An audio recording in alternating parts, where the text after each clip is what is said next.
Explain it after we hear from Luke Beveridge, Damien Hardwick and Stephen Wells, the recruiting officer at Geelong, who've got some different thoughts on drafting and what the draft age should be. Absolute no-brainer, Jared. I mean, every other year, as much as I'd advocated for the draft age listed, I was finding it hard to work through how you'd actually do it. But now, because none of the pathway programs are playing and training, it just makes absolute sense. For the benefit of the kids coming through in future, I think, 19, once again, I could go a little bit higher for mine. Like 1 year out of school is okay, but 2 years would be even better. My opinion is that 18 works really well. There is a system in place. The AFL set it up very well that any player that didn't want to nominate for the draft doesn't have to. So it's an interesting point that Stephen Wells brings up there. There is a law called restraint of trade. You're 18, you're allowed to work, Ross. They're not going to change 18. I'll put my life on it. Yeah, they won't change 18. And Australians are conservative, and no more conservative people than AFL clubs and recruiters. So they don't want change. They know the system, and someone like Stephen Wells knows it inside out.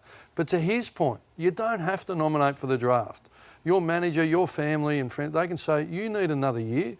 Take it, go and play in a list of competition. Happen, Ross. That's not going to happen for a kid who wants to play AFL footy. But I think if you're a fringe player and you've got 3 or 4 years development, I think you could, or if you're a star player and you want to get your son through university, if you've invested, you can make the choice. You don't have to.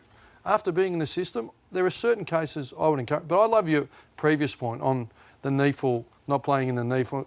It's not congruent with the message they're sending originally. They're up there to expand our football, and all of a sudden you're sending a message, well, our players are a bit too good to play in your local league. I don't like it at all. OK, so that's another hypothetical or story that Sam McClure's got there. Gary, I think just to spread it out, I want to go to you on this, Lordy.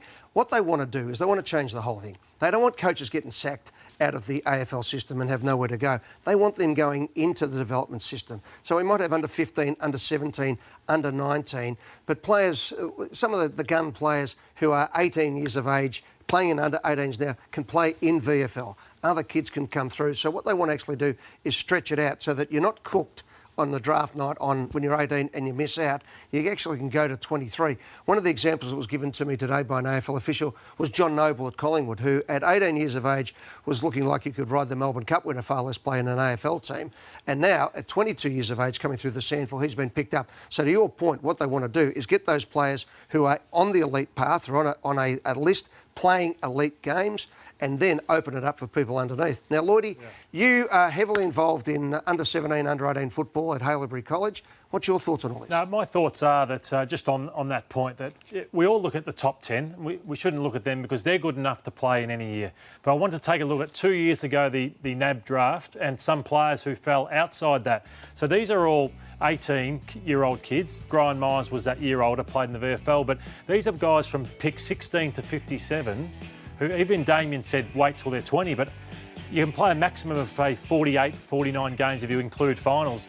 They've played 41 games. Higgins at pick 17, 33 games, right down to Petruccelli, 23 games. Warple, he won a best and fairest at pick 45, had a big body. And I just wanted to go on to other sports. And we've got to be very careful. If we say, OK, you can't play AFL till you're 20, Steve Coniglio was in the Western Australian under-19 cricket side. He might go, you know what, I've got to wait, so I'm going to have another crack at cricket. Sam Day had a baseball contract. The son, Sam Day, Pendlebury and Petrarca, brilliant basketball players. So they might go, I'm not going to wait. I might have another crack at this sport. And Keith and Sutherland, we know the fight AFL and cricket have had. So that's the worry of making it too late as well. Yeah, the key point I think you make there, and what Kara's concerned about, is we have to stretch it out. And Ross has said this before.